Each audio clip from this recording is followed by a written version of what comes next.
Deputados vão ajudar a resolver impasse para o licenciamento do terminal de transbordo de Angra. O plenário discute projeto sobre alerta dos perigos da trombofilia nas embalagens de anticoncepcionais.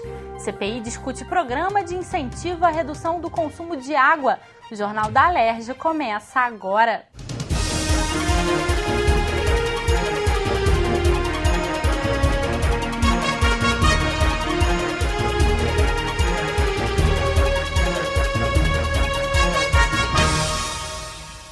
No início dos trabalhos no plenário, os deputados receberam um pedido de ajuda para resolver um impasse que pode prejudicar o município de Angra dos Reis.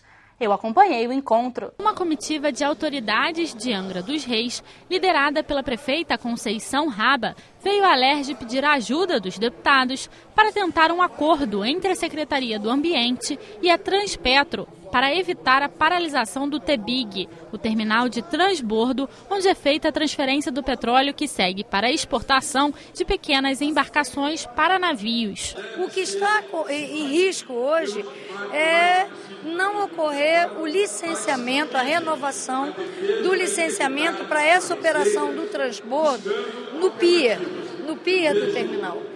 Com isso, 75% do terminal vai ser desmobilizado, o que vai gerar desemprego, um grande número de desemprego ali no terminal, e vai também afetar a receita do Estado e a receita do município. Então, hoje aqui eu venho fazer esse apelo aos parlamentares do Estado para que nos apoiem, nos ajudem nessa intervenção junto ao governo, ao governo do Estado e, em especial, à Secretaria de Ambiente do Estado, para que feche uma negociação com a Transpetro, de modo que tanto a questão ambiental quanto essa questão do funcionamento do terminal ocorra de uma maneira bem pacífica e boa para ambas as partes. De acordo com a Prefeitura de Angra, a licença de operação do terminal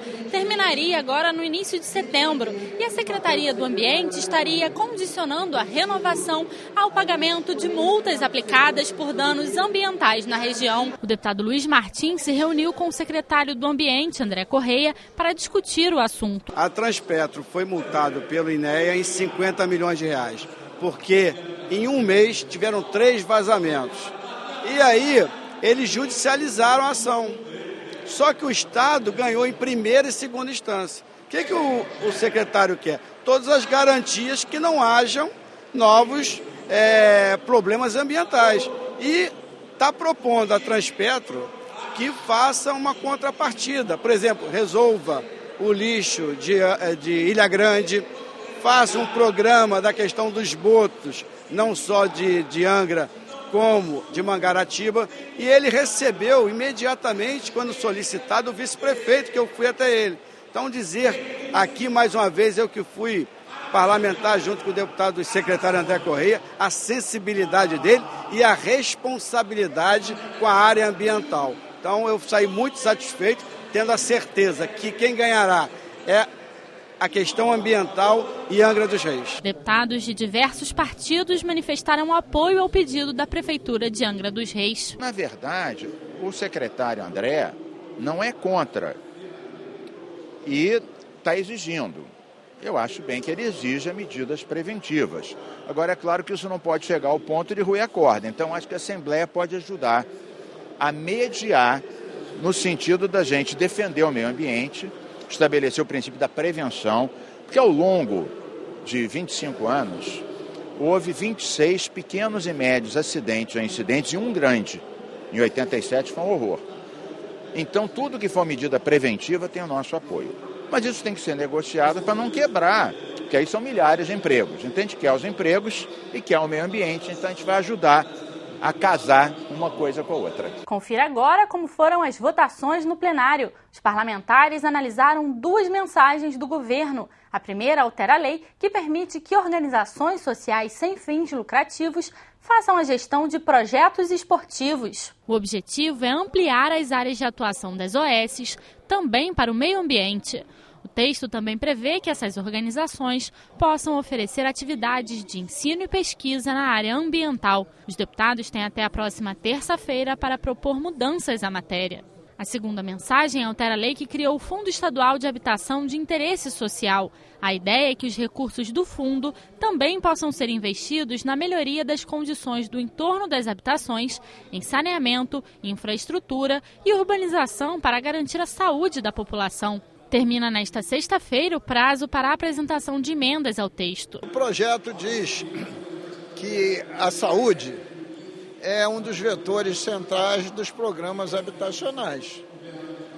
Na prática, o é, né? Porque se você tem uma comunidade toda fechada, onde não tem aeração, isso é, onde o ar não circula dentro das casas, onde não tem insolação, o sol não entra dentro das casas, por as casas estarem coladas e os logradores as ruas serem muito estreitas, 1,5 metro. Isso é o palco ideal para as doenças infecto-contagiosas. Se alarga aquele logradouro, faz casas mais arejadas, diminui os indicadores da saúde. Isso é evidente. Ora, mas esses recursos foram investidos em habitação. A saúde é um produto derivado. Se você compra alimento na educação, é gasto de educação. Mas, claro, uma criança bem nutrida adoece menos. Então, no fundo, se você investe em saneamento, você investe em saúde. Daqui a pouco a saúde computa todos os gastos do Estado como gasto de saúde e não gasta naquilo que é fundamental, de manter o hospital funcionando, de ter médicos, enfermeiros, atendentes, de ter postos de saúde, etc. Também na pauta, projeto do deputado Paulo Ramos, que determina que os serviços particulares de prevenção a incêndio e o atendimento de brigadas de incêndio sejam feitos por bombeiros profissionais civis. O profissional deve ser habilitado pelo Corpo de Bombeiros Militar do Estado. A matéria recebeu 2 emendas e volta a ser analisada pelas comissões. O projeto é de 2010 e depois que ele já havia passado pelas comissões, o governo do Estado modificou a atribuição do Corpo de Bombeiros Militar. Porque o Corpo de Bombeiros formava os bombeiros civis e diplomava. Mas agora ficou com a incumbência só da certificação. E a deputada enfermeira Rejane constatou uma impropriedade, porque estava lá como competência dos bombeiros civis atendimento médico pré-hospitalar e não primeiros socorros. Então, as 2 emendas foram apresentadas e vamos cuidar para que o projeto, com esse aperfeiçoamento, volte à ordem do dia, para que essa categoria tão sofrida, que está aguardando há tanto tempo esta regulamentação, possa sair daqui vitoriosa. A deputada Ana Paula Rechuan quer criar regras para que os agentes de saúde pública e vigilância epidemiológica possam entrar em propriedades públicas ou privadas em caso de risco ou situação de epidemia.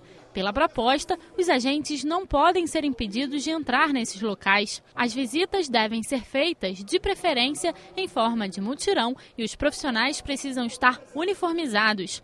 A proposta recebeu 2 emendas e retornou às comissões. Hoje, 2,5 milhões de pessoas podem pegar dengue e no último ano, o Brasil houve um crescimento de 240% dos casos de dengue e 29% mais pessoas morreram por conta da dengue. Então, a minha preocupação é vigente de que nós possamos atuar concretamente na prevenção.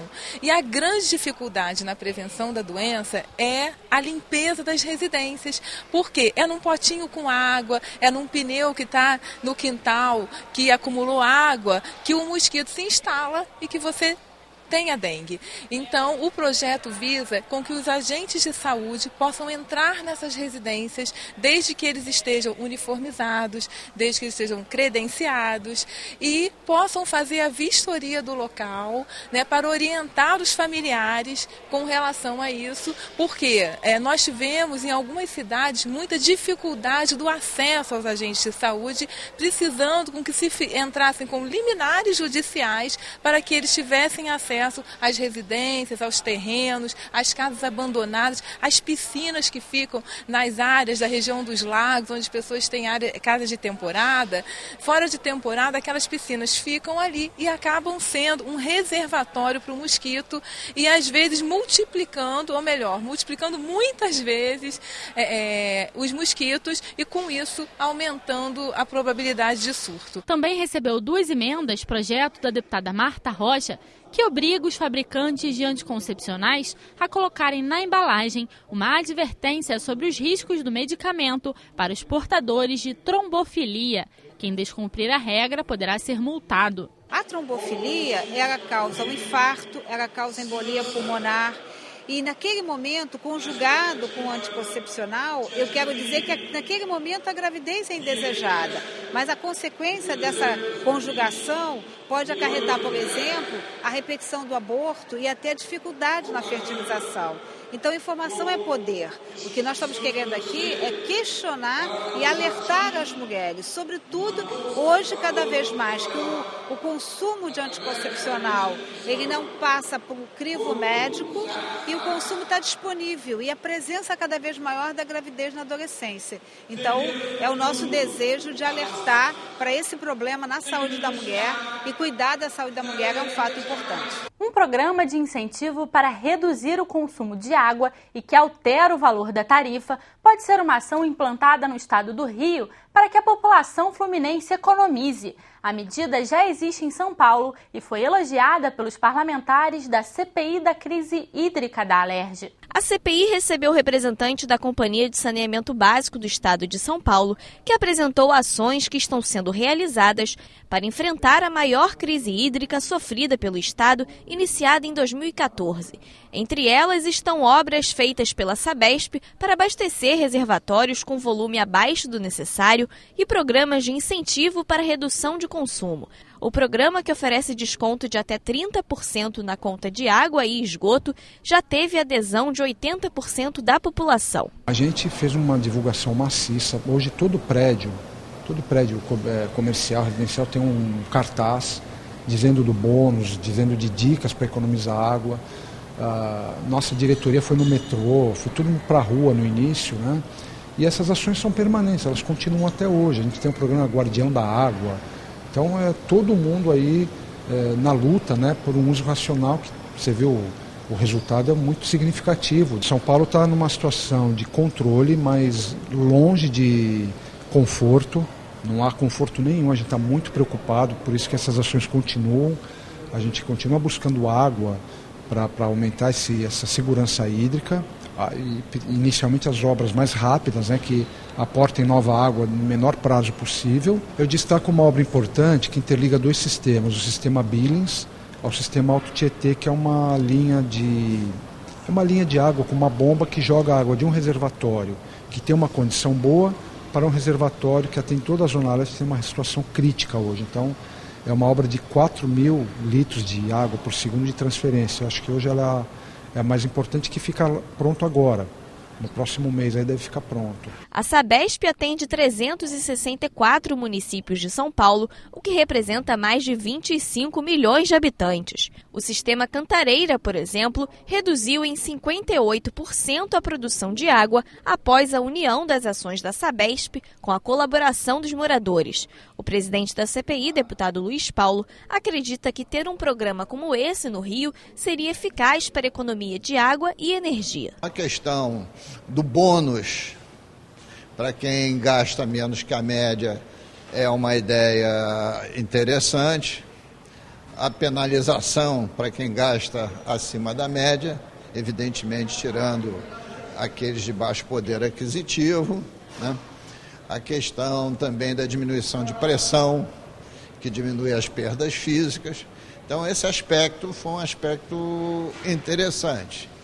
O segundo é o aspecto técnico mesmo, e o mais importante é que daqui mais ou menos a um ano nós vamos perder 5 metros cúbicos por segundo na bacia do Paraíba do Sul, né, para bombear para o sistema de reservação que eles têm na Grande São Paulo, né.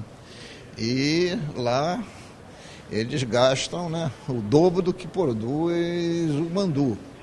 Então foi uma troca de experiência importante e tiramos algumas dúvidas necessárias exatamente sobre esse projeto e pedimos também uma série de documentos que eles vão nos encaminhar. Diretores da Petrobras disseram aos deputados que falta 2,3 bilhões de dólares para a conclusão das primeiras obras do Comperj em Itaboraí. 11 bilhões já foram gastos na construção da primeira unidade de refino, conhecida como Trem 1, que já tem 85% das obras concluídas. Para a conclusão dos outros 15%, o valor estimado é de 2,3 bilhões de dólares. Durante a reunião, os diretores da Petrobras afirmaram que este valor não foi estimado nos planos de negócio e que, por isso, eles estariam buscando parceria no exterior para alocar os 2,3 bilhões de dólares. Ao meu ver, a Petrobras cometeu um erro com a casa, com a nossa Alerj, de ter pedido a ampliação dos benefícios fiscais até 2025, sem ter informado que não estaria nesse plano de investimentos o recurso para a conclusão do Trem 1. Então esse foi o grande ponto aqui da CPI. A informação de que, de fato, faltam 7 bilhões de reais, o que, ao meu ver, é muito pouco para uma empresa que tem no plano de negócios 480 bilhões de reais até 2019. Se houver parceria de empresas externas, a refinaria pode ficar pronta em 2 anos. Caso contrário, o prazo estimado para a conclusão será até 2020 e a estatal utilizará de capital próprio. Segundo o diretor de abastecimento, Jorge Celestino, o Trem 1 em funcionamento irá produzir 165 mil barris de diesel e querosene por dia. Todos nós queremos o êxito pleno da Petrobras. Cadeia de óleo e gás é responsável por 1/3 do PIB do nosso estado. O Comperj conta também com uma unidade de processamento de gás natural, UPGM, que está em fase de construção. Somente 25% das obras foram concluídas. Segundo o diretor de engenharia da Petrobras, Roberto Mouro, no próximo ano, cerca de 15 mil operários deverão trabalhar no Comperj. A verba para este empreendimento já existe e está prevista no plano de negócios da Petrobras. A previsão é que a obra finalize até outubro de 2017. A geração de empregos ela deve ficar na casa aí de 15 mil pessoas, hoje está em cerca de 11 mil pessoas, 11.500 pessoas, deve ir para casa aí de 15 mil pessoas. Essa é a nossa previsão, nosso histograma aí para a obra, principalmente no ano que vem, até 2017, caindo aí para o final de 2017. Esperamos que até lá a gente seja feliz em prospectar realmente o cenário de negócio não está bom agora para a prospecção, mas esperamos atrair sócios e até lá modelarmos o negócio e darmos continuidade, sim, 2018 para término aí do Trem 1. Ligado ao Comperj está a construção de dutos, chamado de Rota 3, que sairá da bacia de Campos até o Comperj e terá a função de escoar o gás produzido. Para a obra ser concluída, faltam 25% referente ao trecho de 43 quilômetros. E seriam necessários cerca de 4 mil funcionários para trabalhar no projeto. E o valor já está previsto no plano de negócio da estatal, mas segundo os diretores, falta apenas licença ambiental. Deputados da CPI que apuram as causas e consequências do consumo de crack querem ampliar as investigações. Para isso, vão pedir mais um mês ao plenário para a conclusão dos trabalhos. A apresentação do relatório final estava prevista para o dia 16 de setembro. Nesta quinta-feira, a CPI ouviu 2 defensoras públicas do Estado. Elisa Cruz informou não ter estatísticas sobre o uso do crack. Já a responsável pela coordenação de saúde, criada em maio deste ano, lembrou que, pela lei, o dependente químico não é criminoso, e sim um caso de saúde pública e assistência social. E acrescentou que a meta é reduzir o número de internações e ampliar os atendimentos ambulatoriais. Thaisa Guerreiro disse ainda que a Defensoria vai atuar para garantir que as políticas públicas da rede de atenção psicossocial sejam cumpridas por municípios, Estado e União. Os centros de atenção psicossocial, que são um dos pontos de atenção estratégicos da rede de atenção psicossocial, da RAPS, conhecida como RAPS, esses centros de atenção psicossocial, eles ainda não estão implementados, em todas as regiões de saúde, ou seja, não possui uma cobertura ainda adequada. As residências terapêuticas também, que é um outro ponto muito importante para acolher as pessoas que vão ser desinstitucionalizadas, também não tem uma cobertura boa, ou seja, esses dois dispositivos precisam ser ampliados rapidamente e são insuficientes. A gente vai então monitorar essa cobertura, levantar os dados do número de centros de atenção psicossocial, os números de residências terapêuticas, verificar se eles estão realmente adequados, de acordo com os parâmetros de assistência do SUS, e a gente vai então fomentar, seja por meio extrajudicial ou judicial, que os entes federativos, de forma integrada, como manda o SUS, implementem então o número necessário para um acesso efetivo aos serviços de saúde. Esse material vai ajudar a gente no relatório. Nós temos mais vamos chamar agora um analista para dar um apanhado geral sobre a situação hoje. É da Fiocruz, ainda vai falar para nós. E até o próximo advento, vamos pedir uma prorrogação ainda para o relatório final da CPI, só para que o relator possa fazer uma visita de campo ainda, que vai nos auxiliar nesse final. E aí nós vamos apresentar para votação o relatório final até, no máximo, em 30 dias. O Jornal da Alerj fica por aqui. Você pode acompanhar a programação também em nosso site e pelas redes sociais. TV Alerj, o canal do povo fluminense.